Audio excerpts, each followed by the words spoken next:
Okay, go for it, Laureline. Hello, everyone.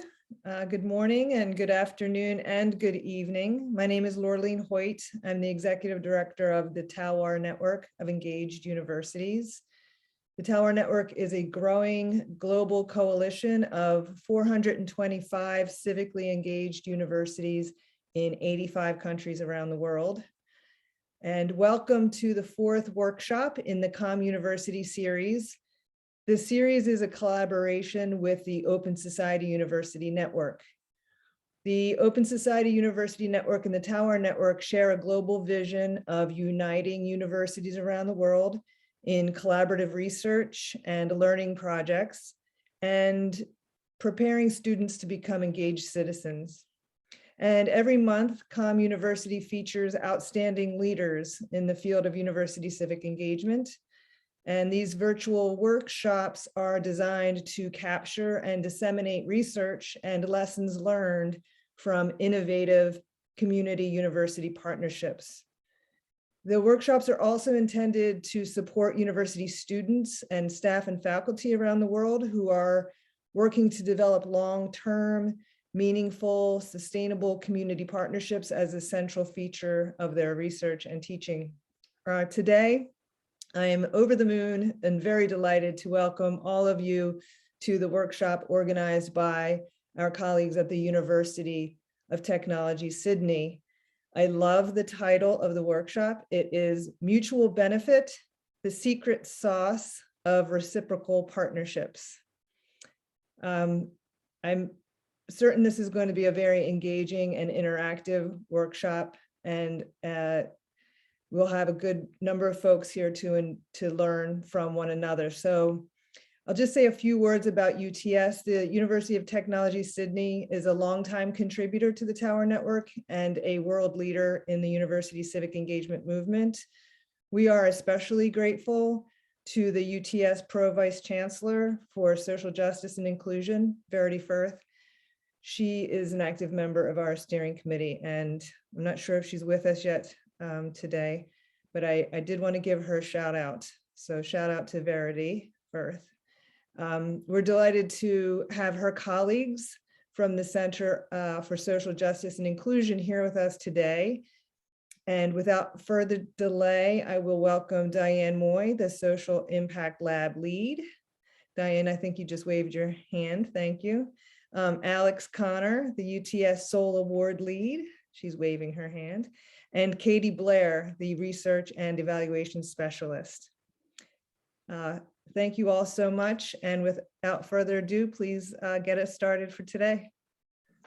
All right, great. Thank you so much, Laureline. We really wanted to thank you and the Talwar's Network for giving us the opportunity to come and talk to you about these topics, because we really love talking about it.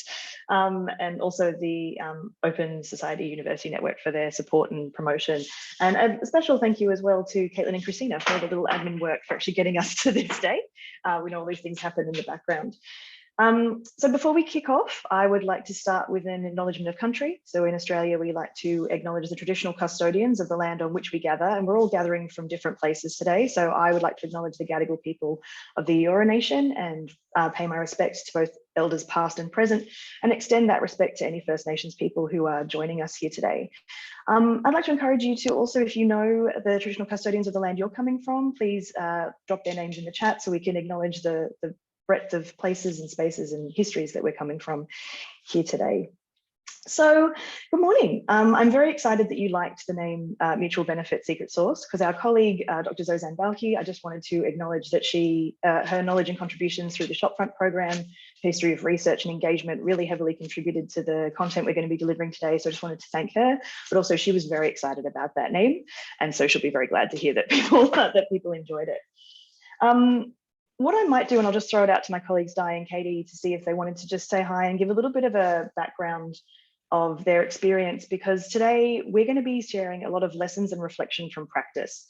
So we know that there's a lot of scholarship around mutual benefit, and it's very specific in what it does, but we're actually sharing some of our practice-based history from our experience. So Di, did you want to quickly give a bit of your background and the kind of perspective you're bringing today? Yeah, sure. Hi, everyone. Thanks for joining us again from the various time zones around the world. Yes, my name's Diane Moy. So my background is as an engagement professional.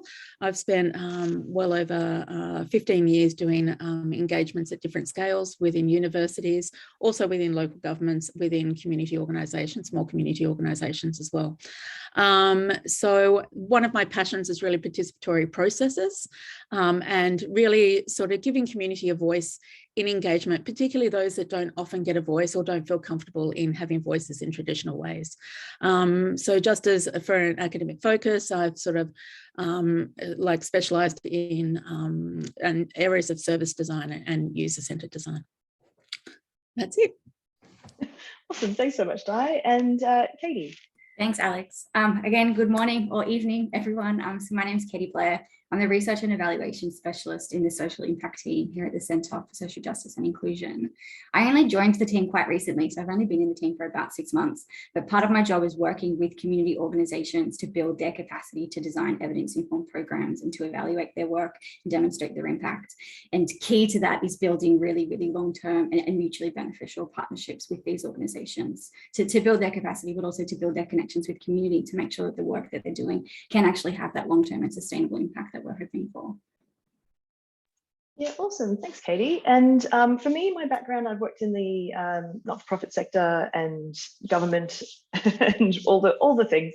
But essentially, my focus has been on volunteer management and volunteer engagement. So essentially, that civic engagement through personal action.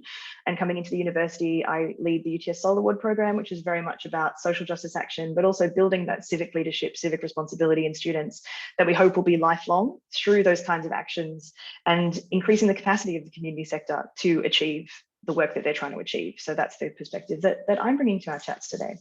So what are we going to be doing together this morning? Well, we'll be together for about 2 hours. We'll start with obviously just some intros and setting the scene. We'll be using the chat function. So please drop your questions in the chat as we're going throughout the day. We'll use some breakout rooms later on. And we'll also be using Slido. So hopefully you can stay a little bit interactive. Do please feel free to share because we know that everyone's practice and experience is different and you will learn a lot from sharing with each other, almost as much as hearing from us, maybe more, who knows. So do please feel free to engage. And, it'll keep things more interesting and you'll learn from each other. So we're going to have a little look at what we do here at UTS, so how our social impact team approaches this work and the ecosystem, what we like to call our ecosystem that we have in place. And then we're going to look at some mutual benefit and practice. So Katie's going to look at that idea of moving from a partnership approach to a relationship approach.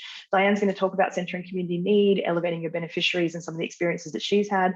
And I'm going to be chatting about some of the structures that you can put in place to help enable you to do this work and those things that are happening. And then we'll obviously have a chance to throughout be considering how this might apply to your practice and the things that you're trying to do in your work. So to kick us off and wake us up, depending on where we are, morning, evening, middle of the night, I'd like to encourage you to go to Slido. So if you'd like to play along, you can scan that QR code on your phone if you'd like to work that way.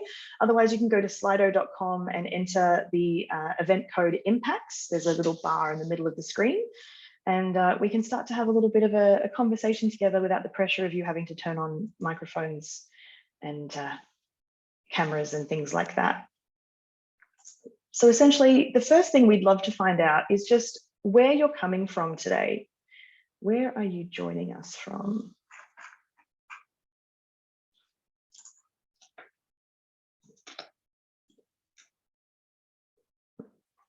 Bard College. Someone from UTS, hello. It might be Josephina, I saw a familiar name there.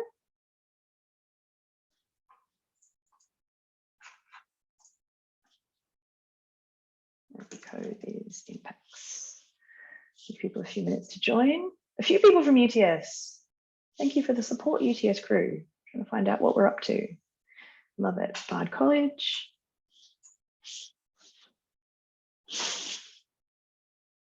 If you're having trouble joining, just let us know, but just open up your browser, go to slido.com and enter impacts to join the conversation. Beijing, Tufts, yes, Tufts leading the Tawaz network. UTS Science faculty, welcome, welcome.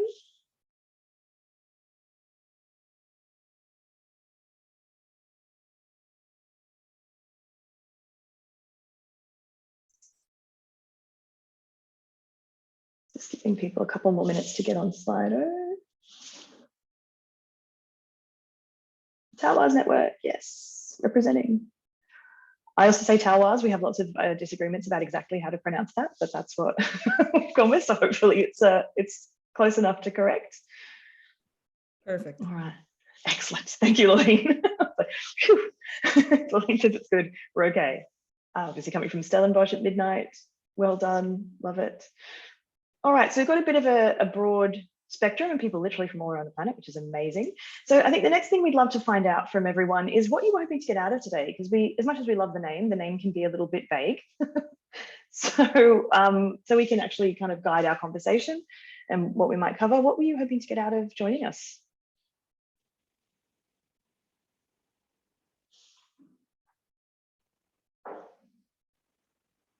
Yeah, it's next credit, some new knowledge. Love that. Maybe some connections, learning from each other. Yeah.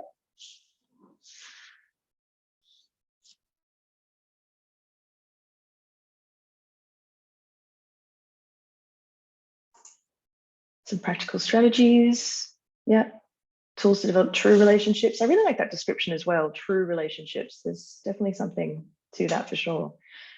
The elusive shift to relationship building. Absolutely. How do we make sure our partnerships are reciprocal? Yeah. What is mutually beneficial?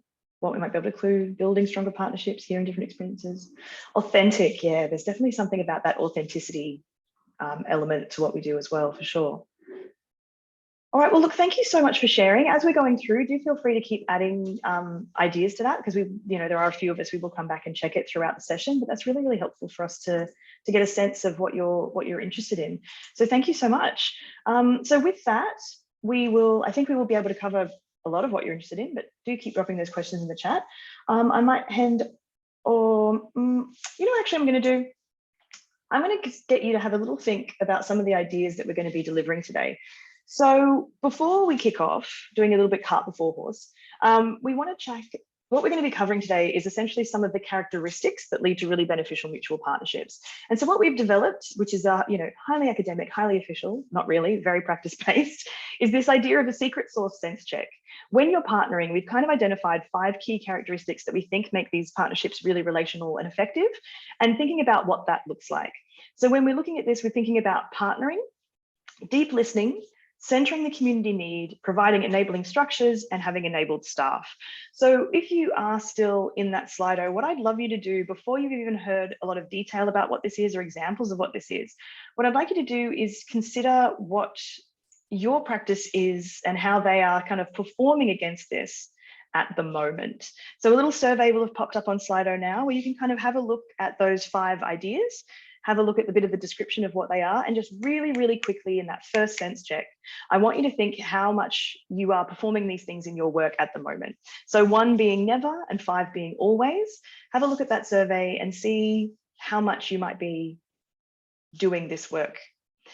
For those of you who are having trouble getting on the Slido, I'm just going to pop it back on the PowerPoint, and I'm going to shut up to give you time to think, and I'm just going to give you all 2 minutes to just have a look at that and think about how it might apply to your work before we get into some specifics.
All right, so we're starting to see some of these reflections coming in, and see that when it comes to relational partnerships, it's a bit of a broad spread, but we feel like there's some people in the room who feel like, yeah, I'm doing pretty well in that perspective.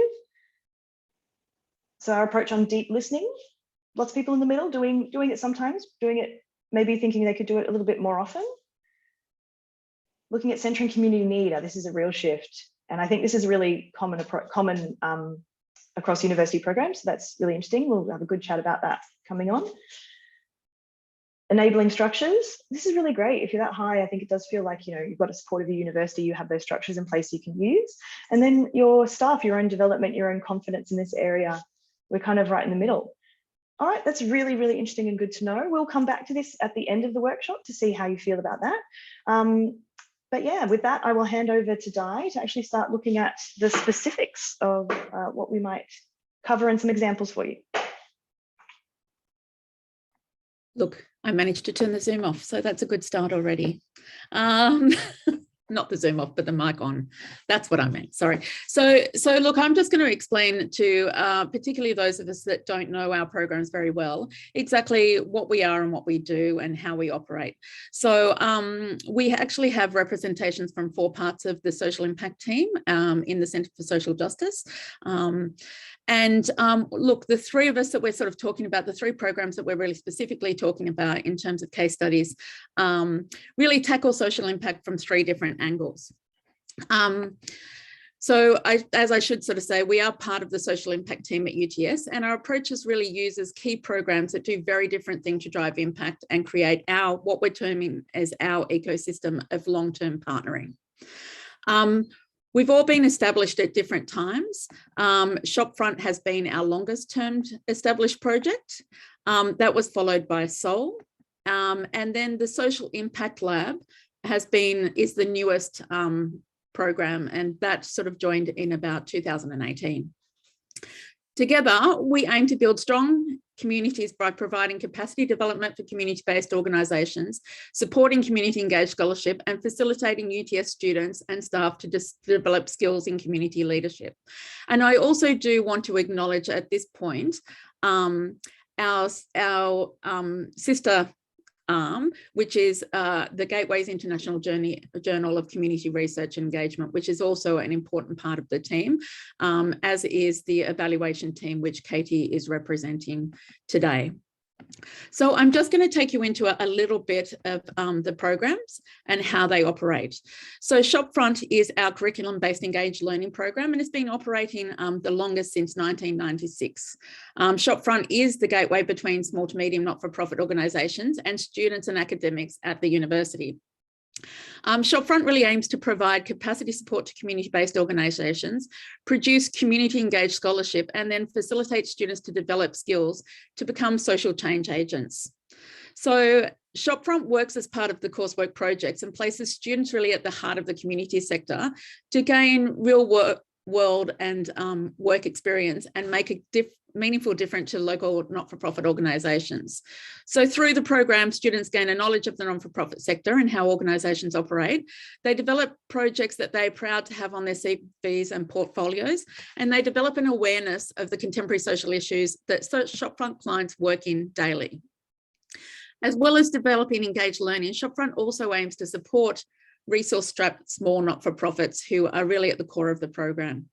They're often also the glue of the social sector, and the work that these organisations do is incredibly important and really, really impactful.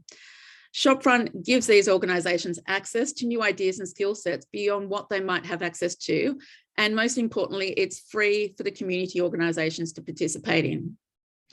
So as we mentioned, it's been established since 1996, which is like over 25 years in operation, which does actually make it one of the longest running community engaged programs in Australia.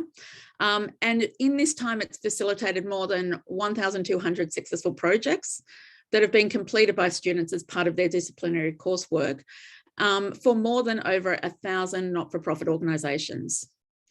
The projects generally run for one semester, but they can also be smaller research projects and internship type projects. And Shopfront really works by matching projects with the subject areas and their curriculums like leaders, and then they work closely with community partners to develop the project within the curriculum needs. Students can be all kinds of level. They can be postgraduate, undergraduate, and we generally scale the level of involvement with the partners to where the students are at in their academic journey. So we don't try to do engagement beyond the level of the students. Many of the skills that Shopfront students have contributed to in the past includes developing business plans and strategies, so campaigning, marketing, feasibility studies, design consulting, research skills, and the student skill sets are diverse across a whole range of faculties. So I really think what's made Shopfront so successful is that it's been built upon its reliability and dedication to its non-for-profit partners, and also delivered value consistency. And it's from Shopfront that really we've been able to sort of develop and launch the other programs. So I'm now going to sort of talk about SOL. And Alex, please do jump in if I've got anything, if I miss anything, or if you feel like you added something to add. But SOL is our extracurricular engagement program for students. And SOL actually stands for, which is little known, so if our colleagues may learn something right now, but it actually stands for Student Outcomes Through University Leadership. SOL allows our UTS students to venture beyond their degree and into community, skilling up, giving back, and making meaningful change. So as I sort of alluded to, SOL grew out of Shopfront, and it allows students to have a focus and a commitment on action and leadership, and particularly social leadership. So SOL aims to build skills that enable our UTS students to enact social responsibility and enhance the capacity of the community sector to really drive positive change and social impact by increasing access to volunteers. So again, this is in that space of acknowledging that many of our community partners are under-resourced, and sometimes what they actually need is just more bodies on the ground. Sometimes they need skills, and sometimes it can be more body on the ground. So Shopfront, I think, was launched around 2013, and students have logged more than 100,000 hours of volunteering with not-for-profits and for-purpose organisations. As I indicated, SOL volunteer work may be skilled or semi-skilled, and the skills that SOL is actually received from participating include developing skills in communication, ethical leadership, project management, and teamwork, and further knowledge about sustainable development goals which orientate our work. And also they gain really important knowledge on the social issues that are affecting our communities. They engage in hands-on volunteering work experience with community organisation, developing skills and increasing their capacity. They also increase the knowledge of how these community organisations operate. They develop new networks and friendships with a community of like-minded, passionate students from across UTS, and they develop their ability to be a change maker and a driver of social innovation. So SOLies can actually find their own volunteer opportunities, so something around their own passions, and bring it to the program. But the SOL team importantly works closely with community organisations to also define and develop appropriate volunteer opportunities. SOL is continually developing, and recently during COVID, which is a really hard time for volunteering in small organisations, SOL developed immersive team and online volunteering opportunities. This also allowed students who are overseas to continue to participate. SOL has also developed an online module in ethical leadership and is developing a faculty-specific pilot project, and is also commencing work on a staff volunteering program. So really sort of taking the success that we've had with students and really looking at how staff expertise can be also leveraged in areas of staff passion and research passion to work with not-for-profit organisations. And the Social Impact Lab, as I said, is the newest kid on the block. And really the Social Impact Lab is not bound to semesters. It's really, it can continue as long as the partner's needs and the projects last. So the Social Impact Lab is really a demonstration of the university to its commitment to delivering public good as a public institution. The lab acts as a bridge between the university, local community, and social impact partners to promote transformational change towards a socially just society. The lab connects the UTS community directly to societal challenges that matter to and impact the people in the communities who we work with. Through the lab, we have particular focus on working with disadvantaged and place-based local groups and the services that support these groups, as well as medium and sometimes larger organisations. And so these organisations are really some of the organisations that might fall out of the scope of who Shopfront works with, who generally focus on smaller organisations. Through the lab, our community partners are invited to bring their real world problems and issues to the university to be heard, understood, considered, tested, and then innovated. But of course, as I sort of mentioned in the beginning, that this transformational change takes time. And so the work of the lab operates outside of the university semester timetable, with time allowed to explore programs and develop the trusted relationships necessary to implement our model of engagement and to have success with working with those community problems.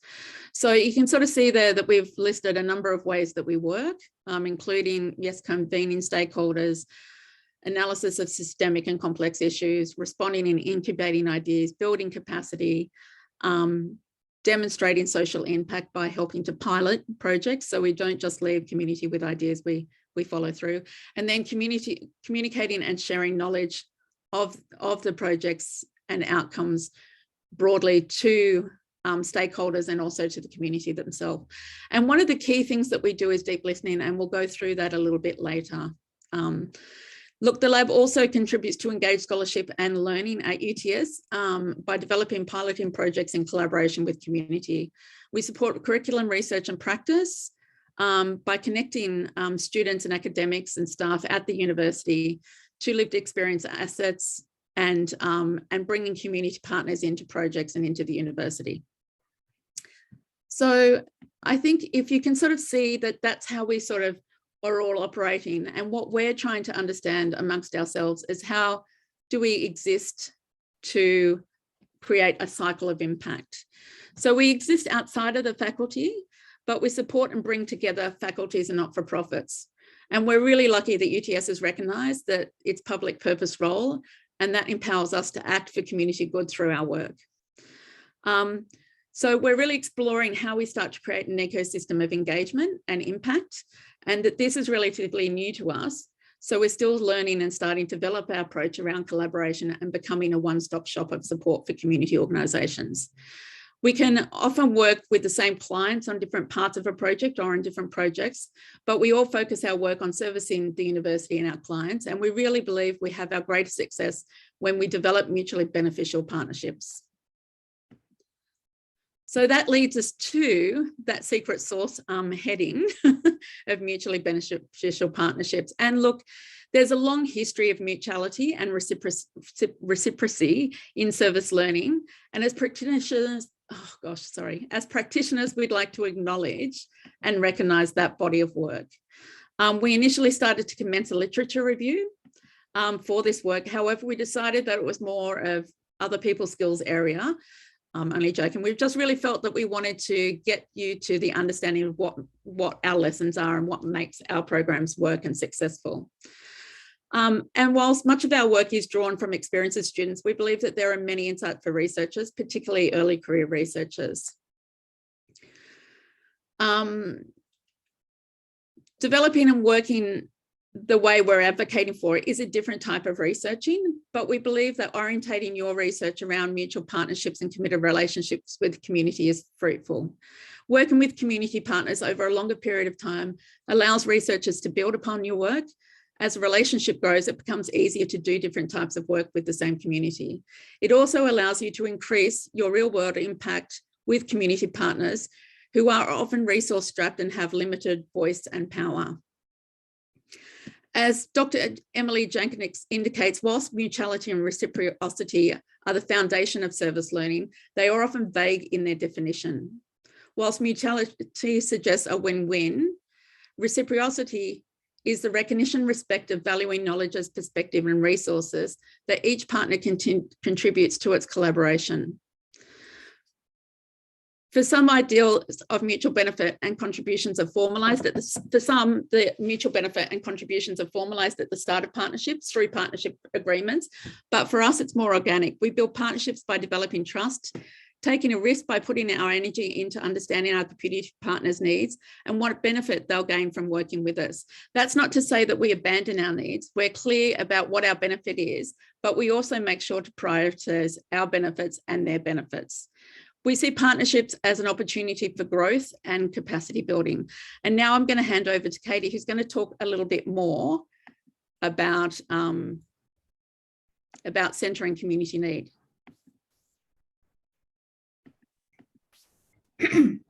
Thanks, Di. Oh, the slides have just gone weird for me.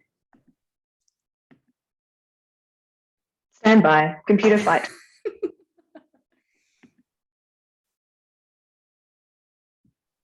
So if we can go back 2 slides. Yeah, no worries, Katie. I'll pull it up in 2 seconds. Just start chatting. Okay, so for this next part, like just as Di said, I'm going to start talking about centering community need, what that looks like, how we can do it, and what we lose or risk when we don't do it well or when we don't do it at all. So I'd like to start by sharing with you an example of a project that I was brought onto a couple of years ago. So prior to working at UTS, I was working in the New South Wales state government. And part of my role was working directly with NGOs to help them design and implement evidence-informed responses to the social issues in their communities. So a couple of years ago, there was an NGO that was newly contracted by the government to deliver a parenting program for first-time mums in rural and regional areas in New South Wales. And the intention of the program was that they'd been finding that there were high levels of parenting stress in first-time parents. There was a huge lack of confidence in one's own parenting ability, and they wanted to deliver a program that would support mums to build their confidence and to improve their parenting skills and alleviate that stress. So the NGO designed the program. They were going to run parenting groups with new mums that would be facilitated by a social worker. So they'd have weekly group sessions for up to 2 hours to provide parents with a safe space to share and learn from each other. So the first parenting group was meant to run about 12 months ago, and not one single parent rocked up. They literally had no one attend this first group. I'm not exaggerating. So they'd been advertising the program for a couple of months prior to that in their centre, in the local hospital, in doctors' offices, typical places where parents of newborns would be, and not one parent showed up. And so I was invited to a meeting with the organisation who was running the program, and the intention of the meeting was to brainstorm how they could better advertise the program. But when we were there sitting in our little Zoom room online, I realized that there was not one community member present in the conversation. There was staff from the organisation who designed the program and who were going to deliver it. They had a board member, they had a CEO of the organisation, and then myself and a couple of my colleagues from the state government. But there was not one person present who was actually going to benefit from the program. So as soon as we pointed that out, it completely changed the conversation from how can we better advertise the program to how can we actually get some first-time mums in the room to hear from them firsthand about what they need and what they want, the issues they're facing and how they can be best addressed. So this then sparked a conversation about a lack of trust in the community about this organisation in particular, the fact that they were funded by a government department that doesn't have a good reputation in the community, and also that doesn't have a good reputation with the Aboriginal community in those particular areas as well. So all of the staff in this organisation were non-Aboriginal, and we're talking about this. And they were talking about how this kind of brought to the fore that the majority of the first-time mums in the area were Aboriginal, and that by not having any Aboriginal staff, there were concerns that there were concerns in the community that the organisation wasn't culturally safe and wouldn't be able to respectfully and effectively engage with the clients they were seeking to work with. And this kind of recognition or acknowledgement that there needed to be some form of engagement with community, with the intended beneficiaries of the program, completely changed it. So they ended up spending months connecting with and building a relationship with Aboriginal elders and leaders and families in the local community. They started working with those families to redesign the program and to make sure it was tailored to families' needs. They hired an Aboriginal staff member who led the redesign and implementation of the program. And so one of the biggest changes they made was, instead of having the program delivered in a group setting in the organisation centre, it actually changed to an outreach program where a support worker would meet families in a space they were comfortable in. Sometimes it would be one-on-one in someone's home. Sometimes it would be a small group of mums in a local park. And the main reason for that change was because by engaging with families they realized that a lot of first-time mums didn't actually have a way to get to the centre. This is really, really simple, but they didn't have a car, or that they didn't have or the car they did have was being used, or public transport was non-existent, or they didn't want to catch public transport because of COVID, which retrospectively is a really, really obvious barrier, but it's something that the people who were designing the program hadn't considered because they hadn't engaged with community when they were designing it. So the reason why I'm telling you this story is because as soon as the organisation started to engage effectively with their local community, with the intended beneficiaries of their program, the program was completely redesigned and it became something that actually had the potential to help people. So I guess that the point that I'm trying to make is that by ensuring that our research and our practice doesn't just acknowledge the views and experiences of others, but centres and prioritises them by engaging genuinely and sincerely, we're on a better path to seeing long-term sustainable impact. Can you go to the next slide for me, Alex?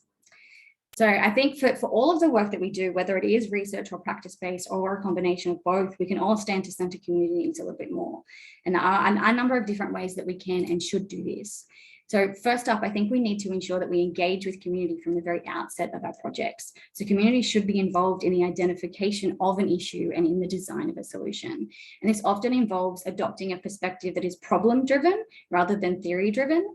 And that means that we also need to be socially responsive. So we need to ask ourselves, what purpose does our project serve to the broader community?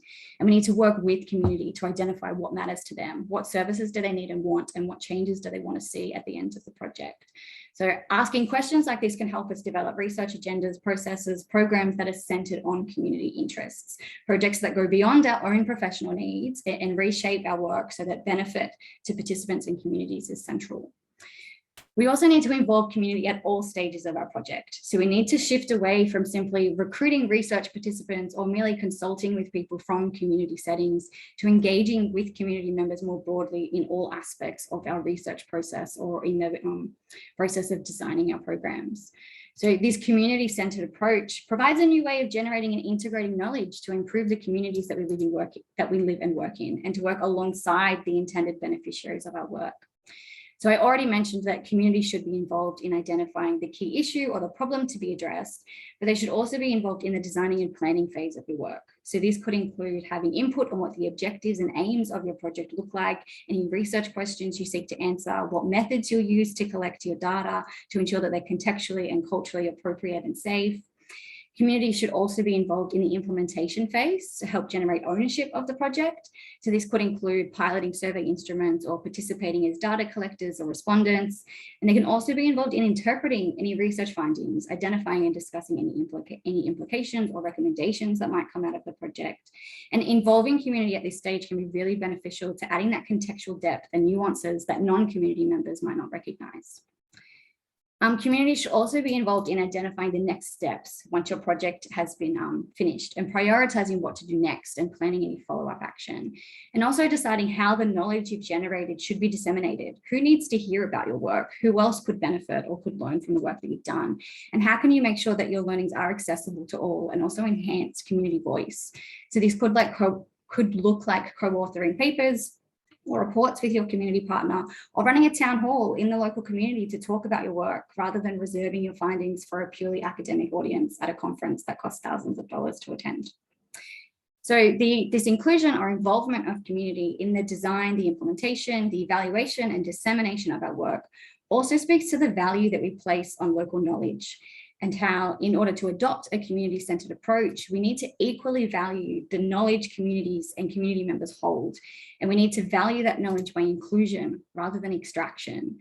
So it's really important to acknowledge that non-academic and practitioner partners often have a fuller understanding of complex social issues, and that academic knowledge almost always pales in comparison to lived experience. So why not incorporate that knowledge, that lived experience, into the design and implementation of our work?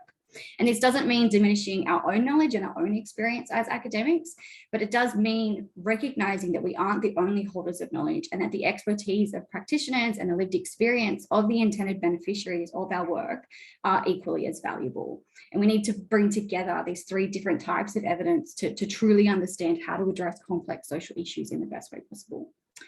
And then the last thing we have on the slide here is about the importance of impact over outputs. So to truly center community need, we need to understand that research in and of itself cannot be the central outcome. The purpose of our work, of our project, must be to generate long-term sustainable change, social impact that improves the lives of people, of the communities we work with, and the environments we live in. So our role as researchers cannot be limited purely to knowledge production. We need to ensure that our approach has a robust emphasis on translational impact and on improving and shaping the world that we live in. And by this, I mean that an outcome of our work can't just be to write a journal article or a report.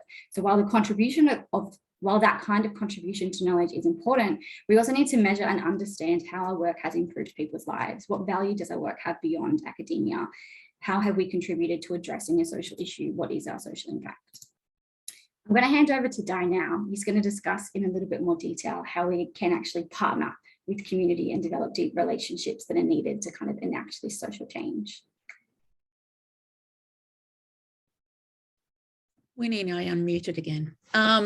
Thanks, Katie. And look, so from what you can hear about Katie, it's sort of working with community members for many different ways than they have been working. Some people may have been working with community members like this already. And so one of the questions is like, how do we do this? And partnering, and our idea of like, you know, our definition, the way we partner is what we really think has sort of been helping and successful for us. It's common to all of the programs that we've been doing. And really, like many researchers and projects at universities can have a really transactional mindset. What we're advocating for, as you've heard with Katie, is a deeper relationship with community partners, or working with your community partners in more of a relational mindset. So when we're sort of talking about transactional relationships that people often have, these are really sort of short-term interactions with little investment.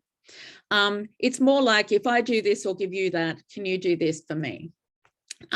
There's little commitment to the other partner's well-being or to the other partner's success. Partners often stay within their comfort zones and their core responsibilities to engage with each other. A lot of university research and engagement has been transactional in nature, which is for or upon or to a community, with the tangible benefit often going towards the university, even if the university researchers have the best of intentions. Often things become complex and the delivering back to the partnerships is the thing that can become sacrificed. Examples of this type of approaches is universities going to a community to doing a piece of research or consultation and then disappearing and the community not ever knowing what happened. Unleashing students upon a community for an assignment without any prior relationship, or upon community partners. Partnering is different. It's more longer term, a more committed and a strategic alliance, where partners are invested in each other and really care about what happens to the other partner's work. There is trust, communication, sharing of information, participation in mutual activities, and the creation of a condition of mutual benefit, so that win-win situation. Partners are actively included in your activities, as Katie sort of described in depth, and partners venture out of their comfort zones to collaborate and do things differently together. And so this is really that kind of innovation mindset and innovation space. So how do we do this? We build a relationship mindset. So much as deep friendships, marriages, it's taking similar types of approach. To have successful and long-term partnerships, we develop our partnerships with a relational mindset, aiming to build a really strong sense of rapport between the university and our community partners. So characteristics of this type of partnership work is trust, and we could sort of see that people sort of feel like they're doing some of that quite well in the survey. So we're developing and implementing deliberate actions and initiatives to develop trust. And so we do that before we actually present our engagement work. We develop trust not only between individuals, but we also create trust between the institution and the community. And for programs such as ours, this is really important. If the individual changes, someone else needs to be able to step into those relationships and continue that work. And we develop trust by, for us, it looks like for the Social Impact Lab anyway, it looks like participating in community networks and activities and following through on our actions. For Shopfront, it's been that consistent delivering and valuing and delivering value to its community partners, and similarly with Sol. The other thing we do is we coalesce around like-minded values. So when we're talking about partnering, we're partnering with organisations that have similar missions to ours or are working in similar spaces to us. We're not trying to, partner deeply with organisations that our values aren't aligned with. So the work really has to be, there's a commonality about this work, and the work really has to be meaningful for all parties. However, this can also mean having a common approach to working together. So it's not only the subject, but also the ways of working. And for us, what we've really understood is that our partners need to have a willingness and be interested in capacity building and collaborating, and a willingness to not only support their outcomes, but also our outcomes as well. Another aspect of it is the appreciation of diversity. And this really sort of goes into understanding that, well, yes, universities are traditionally the producers of knowledge, but there's also knowledge happening in various ways within the community. So it's appreciation, a diversity of knowledges and lived experience, but it's also appreciation, people, culture, and what everyone brings to the partnership. So really for us, that this has played out in really valuing community voice alongside academic voice, and that this is really core to the concept of reciprocity. It's seeking, recognising and respecting of these community knowledges and perspective, and also the resources that each partner brings to the collaboration. Another aspect which really develops and maintains that relationship mindset is reliability. And that's really showing up. Appreciation our partners' times, and in our case, and I suggest in many of the cases that people in this I was going to say room, but in this Zoom are working with, the partners have far less resources than we as a university do, and in many cases, when they collaborate with us, they're not getting paid to work. So that's one of our fundamental things, is really recognising that many people in the room who are working with us are not getting paid whilst we're sitting there and getting paid.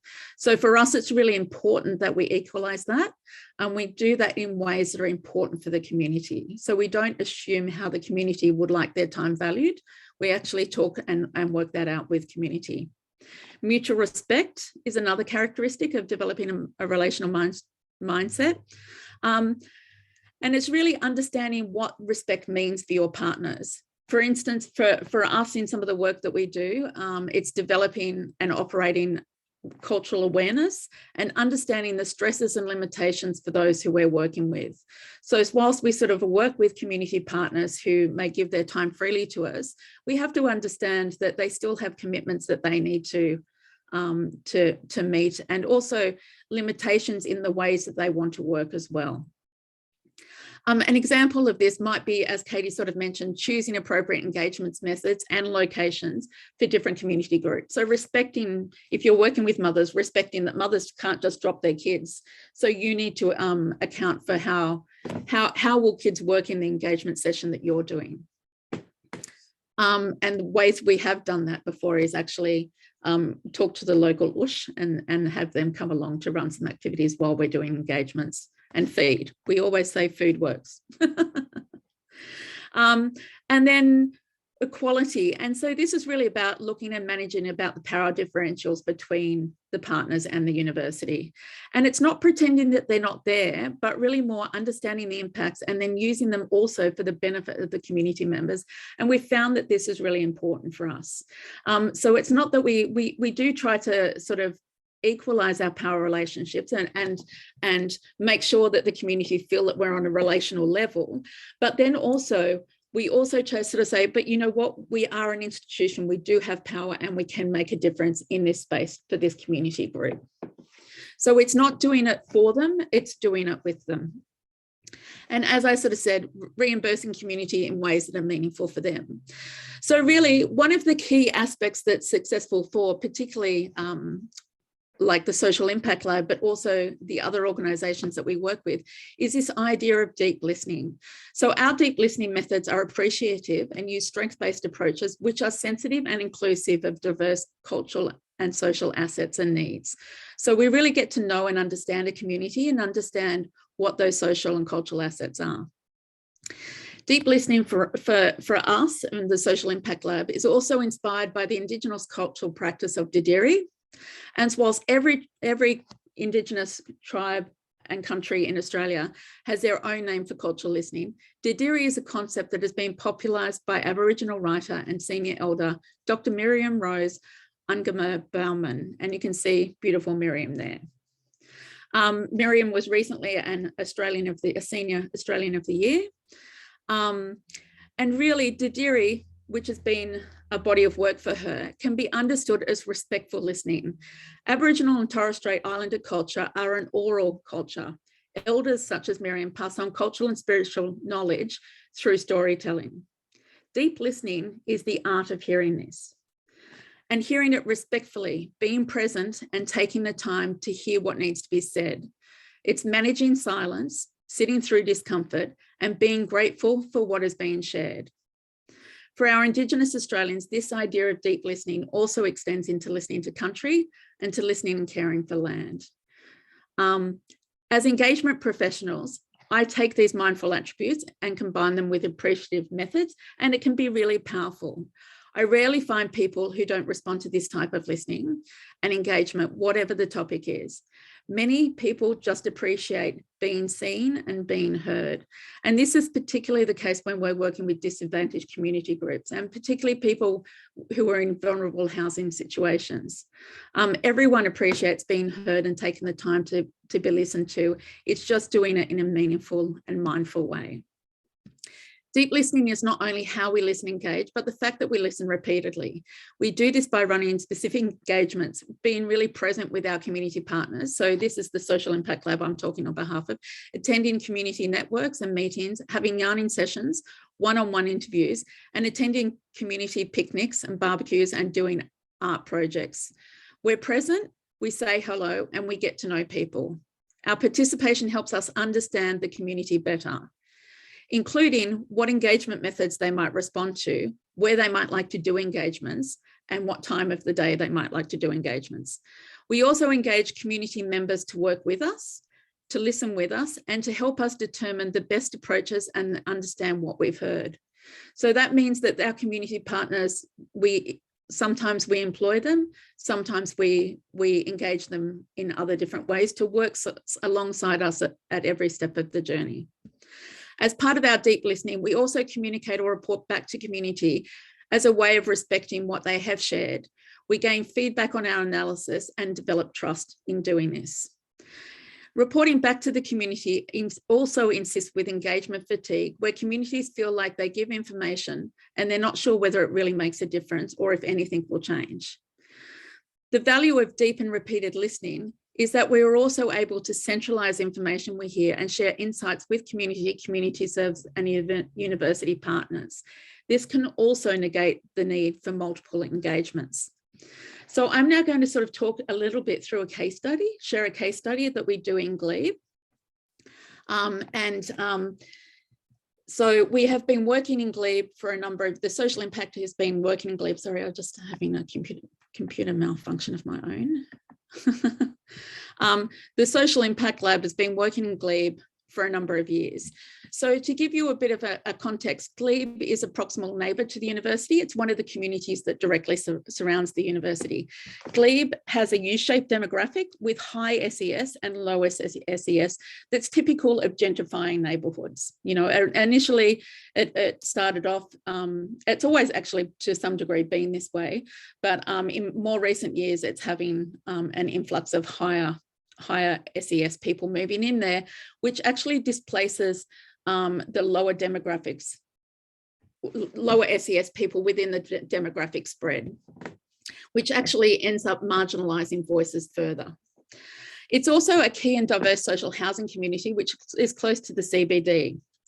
And this is important as it's one of the few places that social housing families can actually live that's close to the CBD. Glebe is eclectic and home to an important and proud Aboriginal and Torres Strait Islander community. The Social Impact Lab has been working in Glebe for a number of years. Shopfront has also partnered with various community groups in Glebe, and Sol has also been working with some community partners on volunteering programs in Glebe. So we've all been in there. As you can see, we work with a variety of different organisations in Glebe, but we also work directly with the community. In response to gentrification and changing demographics in Glebe, the community initiated a collective impact project to support the social sustainability of the area, and particularly to support the social housing community and make sure that the community wasn't sold off. UTS were invited to participate and eventually be a backbone organisation of the project.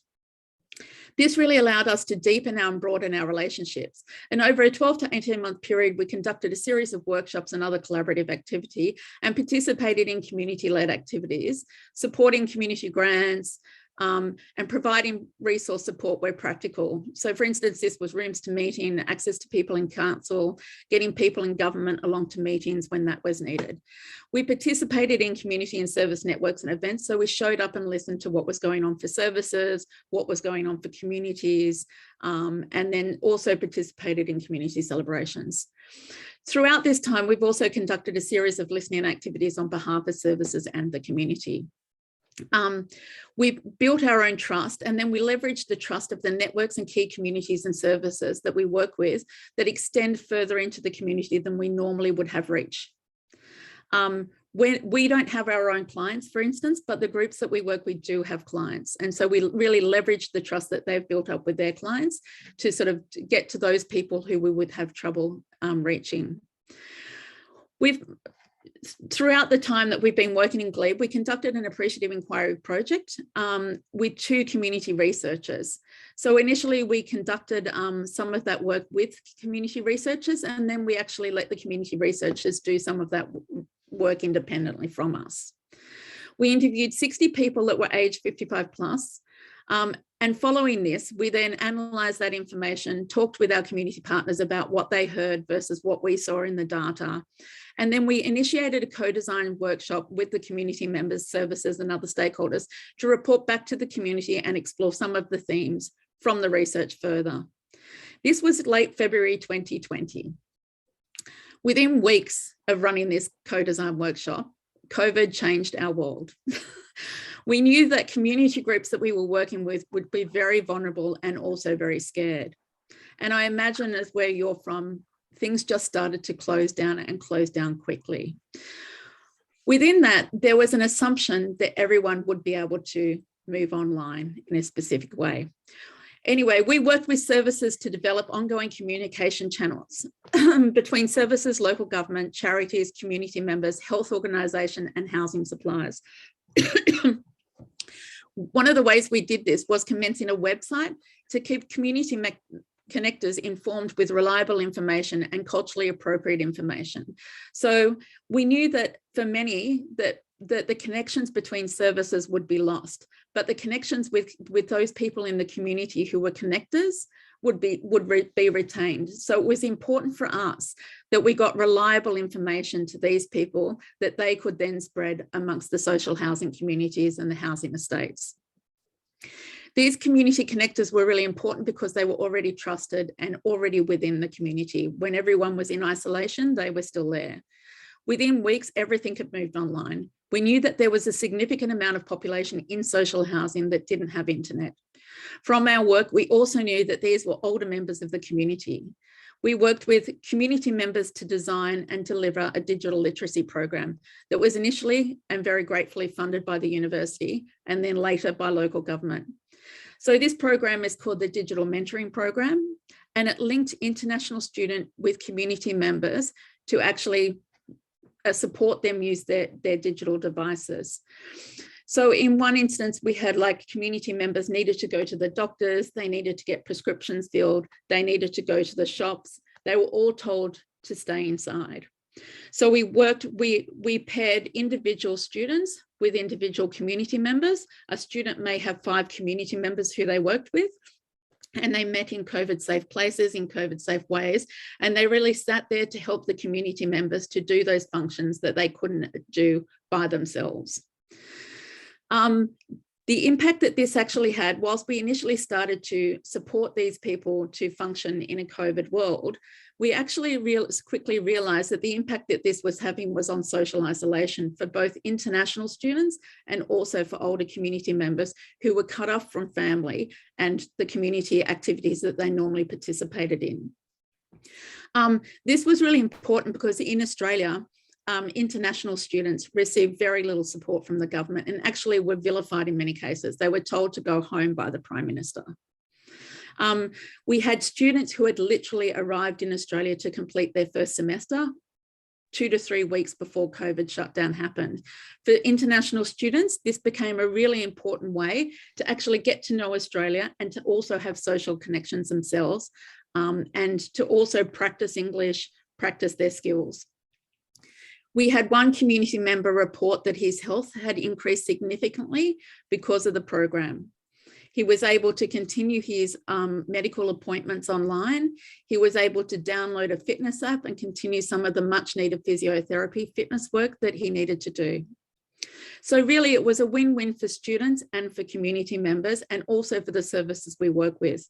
It was a win-win for the university, who was able to maintain its care over international students, and is an example of that mutual benefit.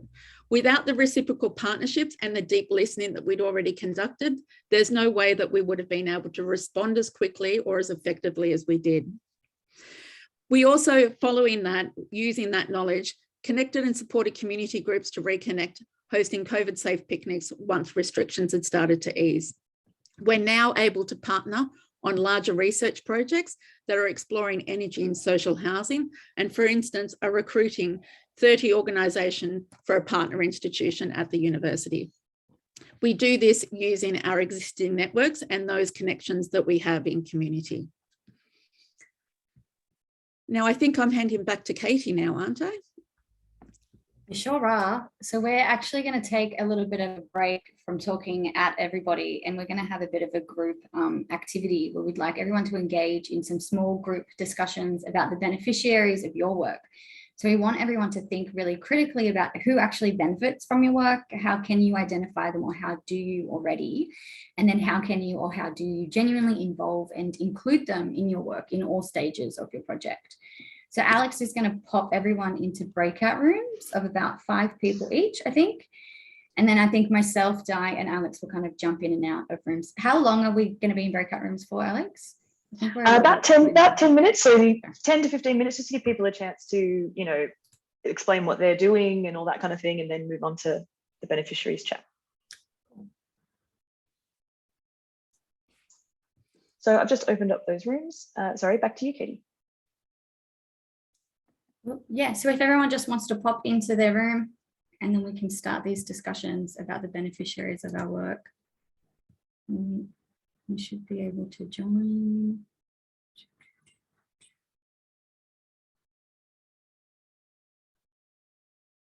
Are you jumping into a room, Alex?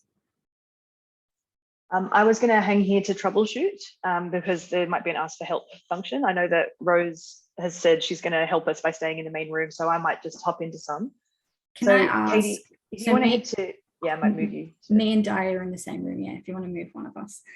Thank you. All right.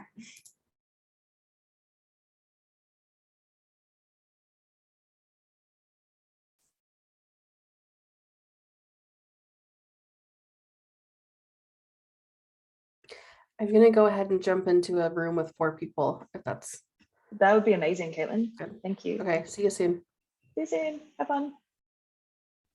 Alex, if you want to jump into a room, you can give me hosting privileges if you want, and then you can just jump around. Yeah, awesome. Let me muck about. Very technical term. So. Very technical. We use that all the time. Yeah, love it. When do you want me to send like a warning in like, what was it? What did you say? In 15 minutes or 10 minutes?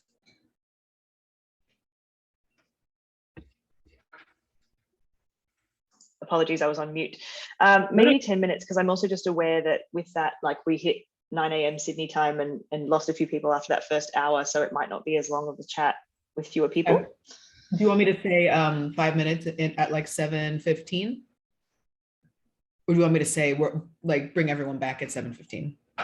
I'd say probably bring everyone back at 7:15. Let me double check my timing before I say that. Yeah, 5 minutes. Perfect. Yeah, because we're going to send people into breakout rooms again later, so people will have more chance to chat then too. Okay, sounds good. Amazing, thank you. Of course.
Hey, Rosie, you there? Hi, what's up? Hi, I'm just in my breakout room, and of course, when you're outside the breakout room, it feels like forever. When you're in it, you're like, oh my god, this is 2 seconds. So why don't you pull us back at 9:20, and I might shave some time off a different part of the session, just because I think the Okay, sounds conversation. good. Sounds good. Thanks so much. No problem, of course.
Hey, Francine.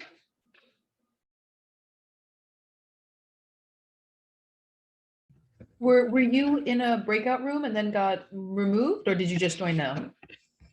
Oh, sorry, I dropped off. I have just opened it now.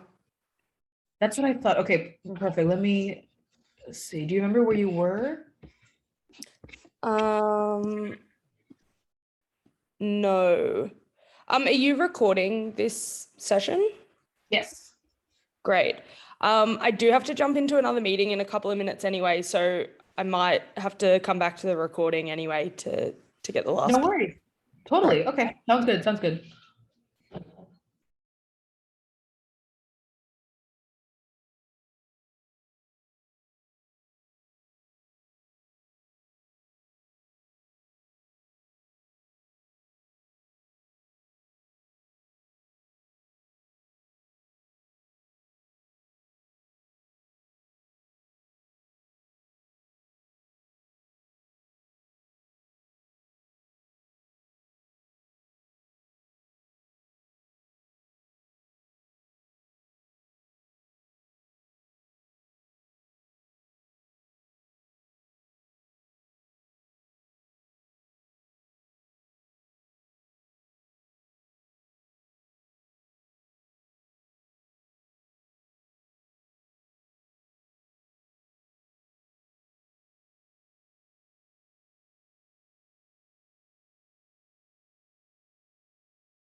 Well, welcome back, everybody. I hope you all had a really good chat in your breakout rooms. I know that I did.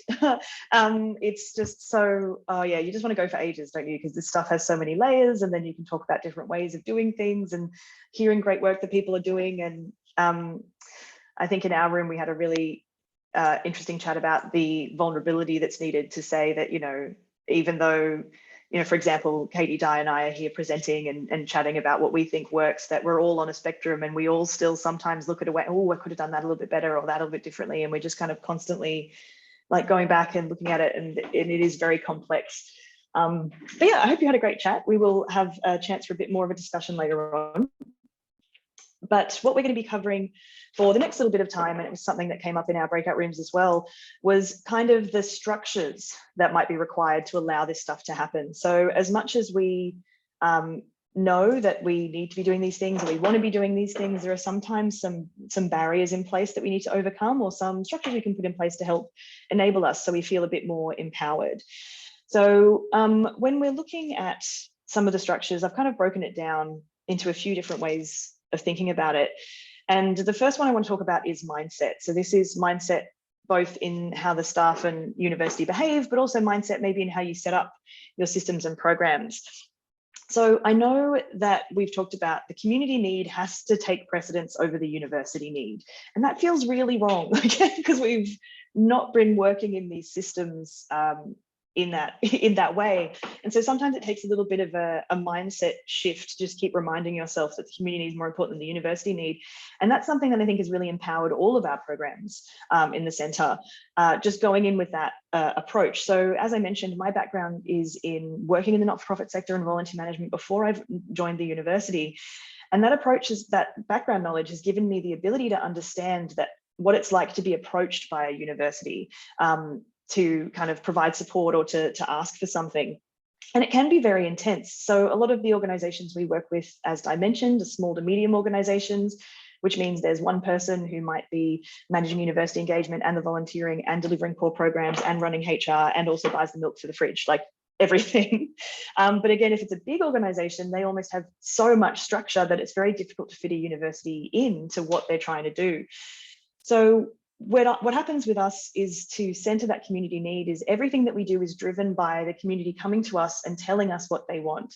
So I know that when I go into meetings with community organizations, they've reached out to the university or they've heard about us or they've gotten an email saying, hey, we're here to support you.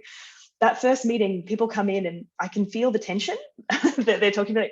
They're like, oh gosh, well, we don't have many people and could we do 12 weeks? And I start that conversation with, look, we are here to support you. We want to increase your capacity. And we do that through what the university has to offer. And you just watch people exhale and the shoulders release and the conversation starts in a much better place. So even just at that very early stage of bringing in that mindset really sets the scene for all of our relationships that we have.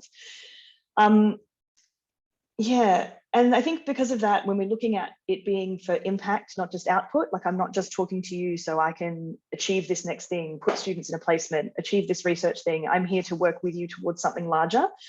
It can be really powerful. So understanding your partners, taking time to understand their challenges, their wants and needs, and maybe even starting conversations without a particular output in mind, which again is really hard when we know that we have to, we go into our meetings with, I want to achieve this, I want to set up this relationship. There was even a question in the chat from Chivan, I think, where we were talking about how do you evaluate your partnerships? Like, what does success look like?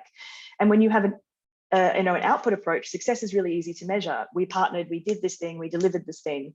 But when it's impact, it's much longer term. So it can be a bit trickier to evaluate. So I would say in evaluating our partnerships, we evaluate the success of our program goals and how much we're achieving on that through our partnerships. So again, those slight mindset shifts can really make a big difference to even just freeing yourself up to give yourself permission to take a bit of time. So understanding good things take time. How can we build that into our systems? Can we write that into the project plans? Can we have some kind of way to work with that? And the really big one is making sure that you as an individual and the people that you work with have a real comfort with discomfort. Particularly as, COVID and the last few years have shown us when things are hectic and erratic, sometimes we like to put some structures in place to help make things a bit more manageable. So sometimes we need to sit in that I need to do long listening. I need to park what I need at the door. I need to engage in a racism conversation, even though I feel like I am a white cisgendered woman with power differentials that I'm uncomfortable with. I want to engage in refugee advocacy because I feel like that's really important, instead of sending my students along to something that's a little bit more popular, like working with animals. So sitting in that discomfort and really developing ourselves as people, our professional development to get better at doing that kind of thing makes a big difference to our partners and how we engage and what we bring to what we do. So we've got our mindset, we're thinking about the ways that we can shift our mindset, what we're going to do. So how do we do it? We set up systems. Sounds contradictory, but go with me on this, I will explain. So when we're setting up our systems, it's about understanding what you have to offer. Have you taken the time to sit back and really figure out, what can we as a university offer? And sometimes we don't reflect on this. So again, have my experience in the volunteering sector. There's always people like, hi, I want to volunteer for your organization. And you're like, oh, well, thank you, but we can't take you right now. And there's this real shock of, but I'm giving you something for free. Why aren't you taking me? What could be? And I feel like with our university partnerships, sometimes this happens as well. The benefits to our beneficiaries feel obvious to us. So we don't necessarily take time to consider what we're offering. Is what we're offering solving a problem? Is it addressing a need? Or are we just like, but you're going to have this research paper, that's amazing. And there's a bit of the so what factor. So it's partially about listening to your community partners, identifying what the needs are with them, addressing a need, but also looking back at your university and going, okay, as an organization, what can we offer? And so, for example, with this image here through the SOL program, we figured out that we could offer some really enthusiastic, engaged people to essentially build the capacity of the community sector. We've defined that's something that we can offer. Shopfront can offer curricular-based programs, which means that these students are getting professional support and advice with what they're doing. The social impact lab can come in long-term and really do that listening, work with the community, figure out what's happening so that we can then work through all the arms we have available. And it's using that participatory approach as a standard practice. And so when we say participatory approaches, it can be things like co-design, but it can also be things like, okay, we're not going to decide what the issue is, we're going to let you decide it for us. So when it comes to the nitty-gritty of how we make this happen, what we've done is we've kind of looked at our 3 programs, which could exist quite siloed and separately, and decided to collaborate. So when partners come to us with a challenge, can we move people through the different options available? Shopfront had a lot of community organizations coming for support, but we recognized, okay, there's a real barrier in trying to force every need through a subject. So what else can we do? All right, well, we can have extracurricular volunteering to complement that to help support their work. And what we also do is figure out the wider university ecosystem. So if taking that customer service approach, if someone comes to us, rather than saying, oh, that's not our program, and I feel like this is a faculty issue as well, rather than just forwarding an email to another faculty or just saying, oh, that's not us, or figure it out, we take that customer service approach of saying, okay, you've brought this to me, I'm going to take responsibility of trying to find somewhere for you to go. And if there isn't anywhere for you to go, I'm going to send you off with detail on what's available so that then when and if you're ready to engage, you can come back at a time that's meaningful for you. And it really just makes a big difference when I see people I've had conversations with 2 years ago all of a sudden show up ready to engage and ready to fit into one of our programs just because they built that awareness and that trust. So for you as a practitioner, it might be about engaging with things like your work integrated learning and service learning areas in the university. It might be heading on to student clubs and societies, engaging with social justice committees, engaging with professional staff volunteering, just taking a bit of time to figure out what else could you do. And all that being said, we know that we're short on time and it's like, oh, I'd love to have that time. But you'd be surprised once you have this specificity of knowing what you can offer and getting a little bit of a network, how quickly you can refer things on and how passionate and engaged those right people are who are, coming along to workshops like this, engaging in those spaces, really passionately want to help. So you've got this real people who are already on board. So those referrals can be quite successful. So for us, the nitty-gritty of actually doing this kind of thing involves things like having online portals where people can just submit a need. So if you're in the community, you can just send through a Google form and say, this is what I need. It can be really broad, or it can be a super specific, here's a volunteering role description, just find me someone. So then our teams will actually sit down every couple of weeks and we go through a triage process. And we say, we've been approached by this organization. Which one of us do you think it sits with, or who else could we refer it to? How do we follow up?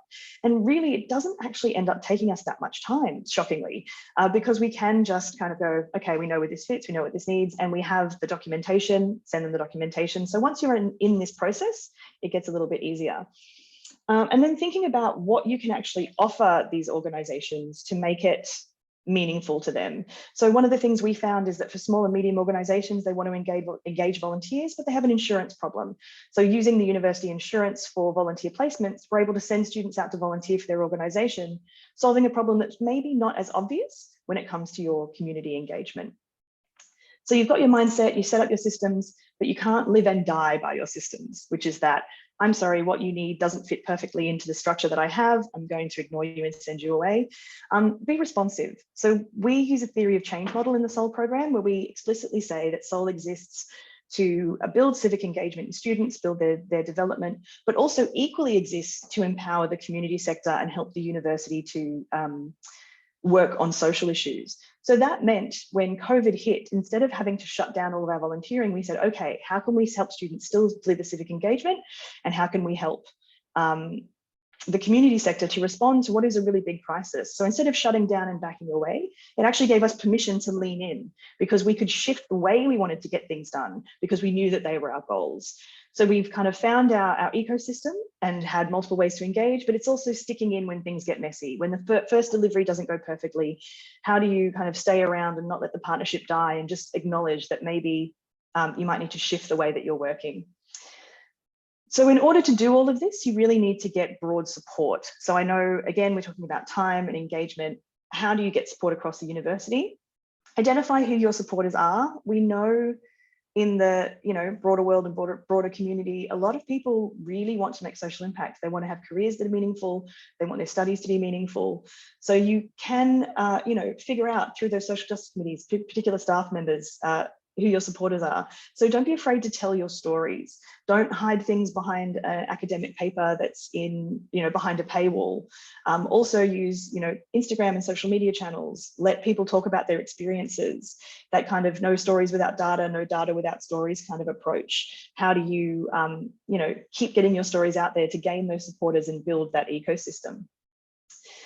So to give you an example of how we've done this, I wanted to talk through one particular partner journey. So here in Australia, there's a really large not-for-profit organisation called OzHarvest. OzHarvest is very impactful. They're all about food rescue and food security.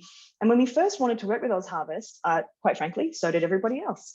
And so when we first started talking to them, it was very much it's another university. Okay, great, whatever. So they're over approached. And so they're a bit dismissive because they're like, look, we've got these things we're trying to achieve and you're trying to push stuff on us or tell us to do this thing. And like, it's just, what is it worth for our mission?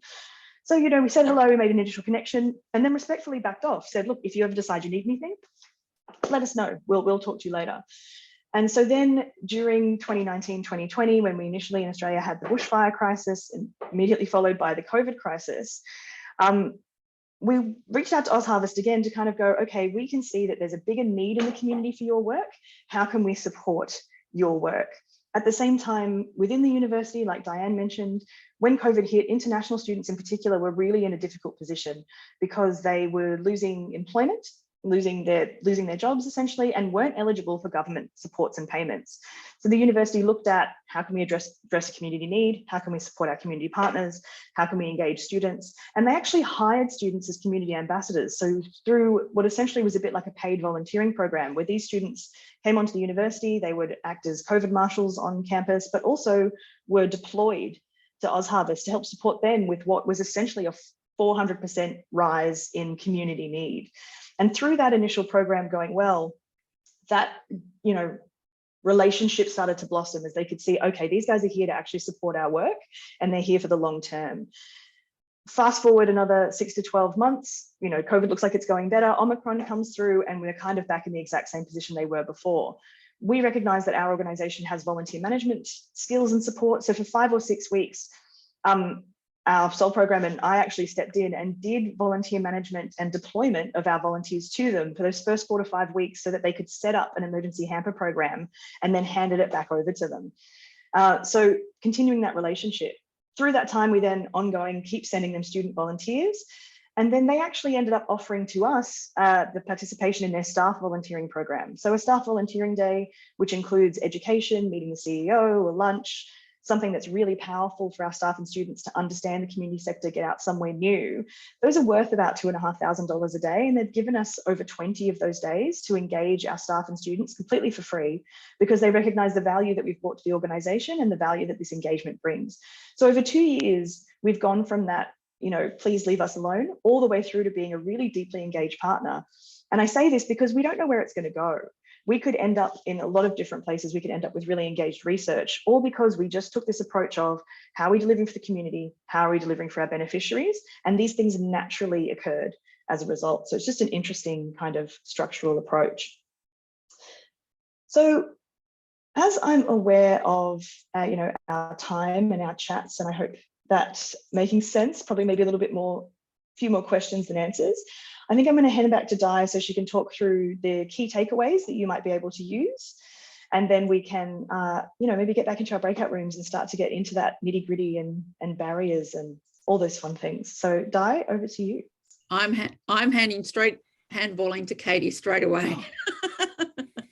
So I'm going to do our key takeaways. So like Alex said, we do have a group activity planned in a minute, but we thought it would be a good opportunity to kind of now just run through the key kind of the key points or the takeaways that we've discussed so far. So to develop long-term and mutually beneficial relationships with community, we need to listen deeply and repeatedly to get to know our community. And I really want to emphasize this repeatedly. So we can't just run one co-design workshop and call it a day. We need to continuously and consistently be present to get to know people and to build those long-term relationships that are needed to generate social change. We need to center community needs. So we need to make sure that our work is designed around what community need and want, and that community are genuinely engaged in that process of identifying an issue and designing and implementing a solution. We need to work on developing an ecosystem within our workplaces, within our universities, that enable ourselves and our community partners to have multiple touch points of support and diverse opportunities for engagement and collaboration. And this can be really useful when you might not have the skills or resources to address someone's issues. That ecosystem can help you connect them with someone who does. We need to be comfortable with mess and discomfort. So this work isn't easy. It does take time, a lot more time than you could ever anticipate. You will make mistakes. Things won't go to plan. The priorities and needs of your partners will change, or you could be thrown into a global pandemic that we're all very ill-equipped to deal with. What's important is how we work through those challenges to support our partners, and that we don't cut and run when things get tough. We need to enable our staff. So we need to make sure that our teams and our staff have the skills, the resources, and the time to meaningfully engage with community, to build trusting and respectful relationships. So have staff been trained in participatory methods, for example? Have we allowed for the time it takes for deep community engagement and relationship building? Do staff have the skills and resilience to be able to handle messy situations?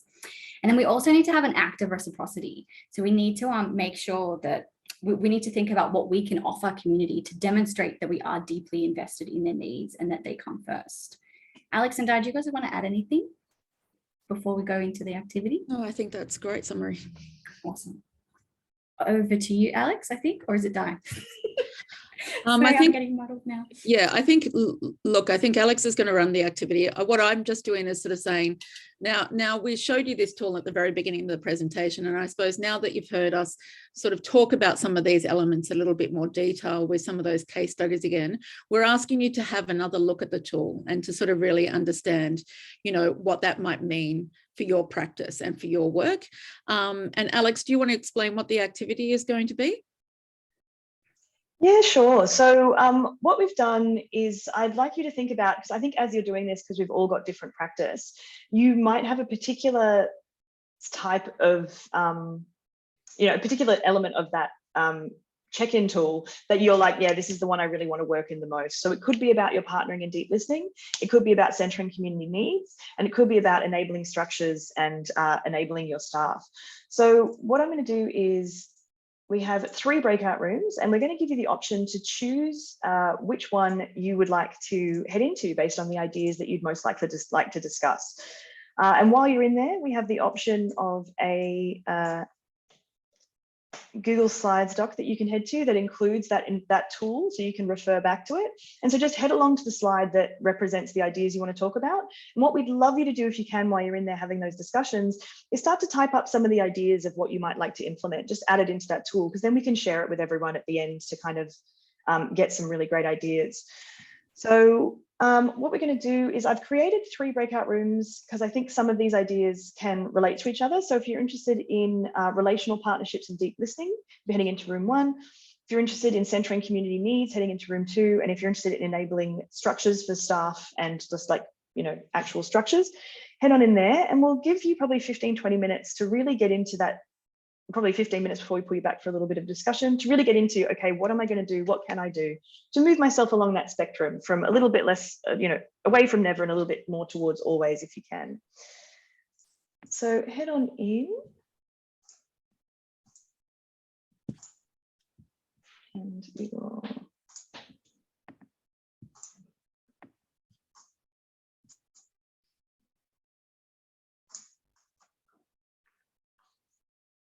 So Katie, I think if you could head into the community needs, Di to the partnerships and deep listening, and I'll head into the structures and staff to see if we can support. Alex. Hey, Catherine. Hey, quick question, because I'm a Luddite. Just yes. What's the executive summary on picking a room? How do I pick it? So the rooms are named on topic. So just pick the topic that you want to go to, but even just tell me, I can assign you to one if you prefer. So would you like partnerships and listening, community needs, or structures? Structures. Heading there now. Thank you. If anybody else would like to be assigned somewhere, just let me know.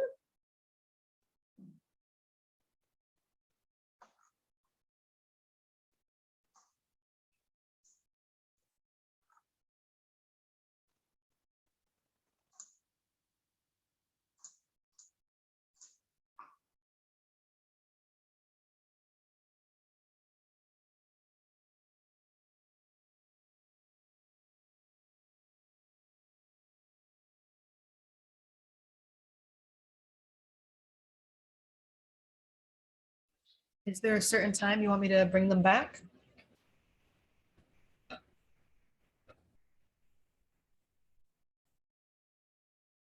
Wait. Can you just unmute? Sorry, Rose. No. Every time. Early. Yes. Okay. So it'd be good if we could be back at about 9:55, 56. Okay. So if you want to like do it at like 9:54, so then like the minute, you know what I mean? Yep. What I did last time. Okay, sounds good. Do you want me to send a 5-minute little warning? Yeah, 9:50? that'd be great. Yeah, that'd Okay, be perfect. perfect. Thank you. No problem.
Philona, how are you? Did you get booted from a room?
it's always a bit of a sad thing when you get bumped out of your breakout rooms mid-sentence, and you know, you feel like it doesn't matter how long the breakout room, you always feel like you're just getting started and then it ends. So I've been having a little look at what was put into the document. So thank you so much for taking the time to pop that stuff in there. I do think it'd be really valuable for people after the session to have a look at and reflect on, and please continue to add to it as well as you're having these conversations. Thank you also for those of you who have stuck in with us for the full 2 hours. We know it's quite a long session, particularly at different times of day. So thank you for being so engaged and actually really engaging in these conversations in a meaningful way. Before we head off in our last couple of minutes, I'd just like to, you know, throw out to the rooms and just hear a little bit about, you know, what did you discuss, but maybe probably even, is there something that you feel like you can implement or something that you're going to do? I might just open it to anybody who feels like there's something that they would like to share.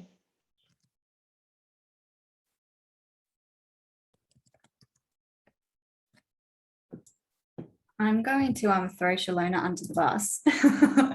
In the conversation that we had about centering community needs, we were really talking about how you can't center community needs without knowing what they are, right? And so the conversation started with how do we first approach community, what do we do when they approach us, et cetera. But then Shalona was talking about, so she's a PhD student who already has her hypothesis for her research, but now she feels that what she needs to do is actually open the scope of her research and actually go back to community and say, does this resonate with you? Am I focusing on the right things? So I think that's really important for us to remember that it kind of goes back to the systems and structures that we have in place as well, because I know that like with the social impact lab, for example, and the examples that Di was going through at UTS, we do have this space where we can go to community with a blank slate and kind of say to them, okay, we're here as a resource, we're an extra set of hands, where do you need support? But there are people in other situations in universities who can't do that.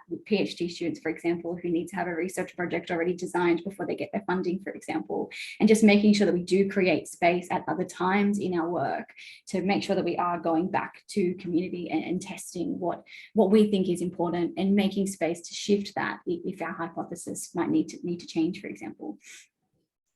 Yeah, Katie, that's great. That kind of feeds off of some stuff that we started chatting about as well, because we were in the hard work barrier room. Like, what are we structures we put in place? And there was just that real acknowledgement that, you know, staff are also in a mental health crisis, and maybe it's time to go and look at what do we stop doing? What do we deprioritize in order to prioritize other things? And, you know, those things actually link together so beautifully. Do we go back to our community and check? And that helps us make those decisions that can actually make it more manageable instead of more hectic. Di, was there anything that came out from your group? I noticed in your chat, you're just like, sorry guys, we're a bit. Oh yeah. Like, I feel like I just did, like, sorry, yeah. I didn't manage the time very well in the group, but no, we had Tarek had some great insight into sort of managing that space between like oral cultures and Indigenous cultures, like in that university setting, particularly I think Tarek's a PhD student.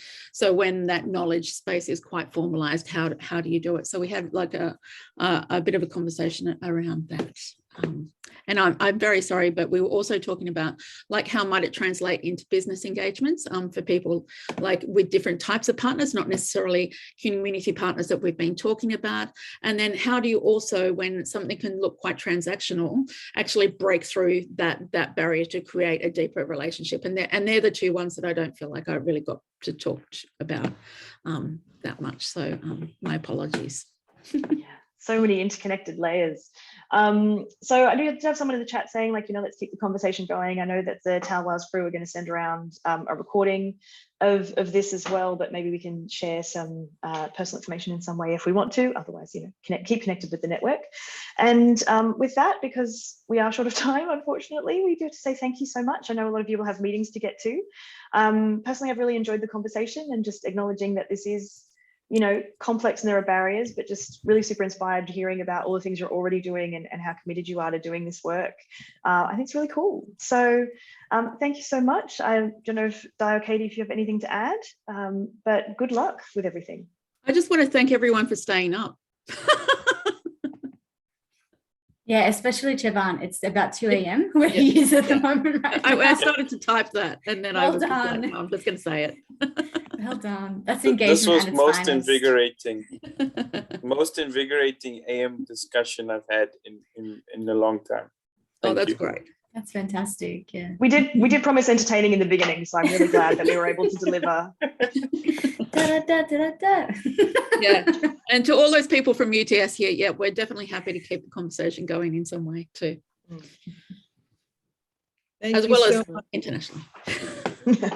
Alex, Katie, and Diane. And thank you everyone for the work you're doing around the world. It's really meaningful, and please take care of yourselves so that you can continue to do the good work that the world needs.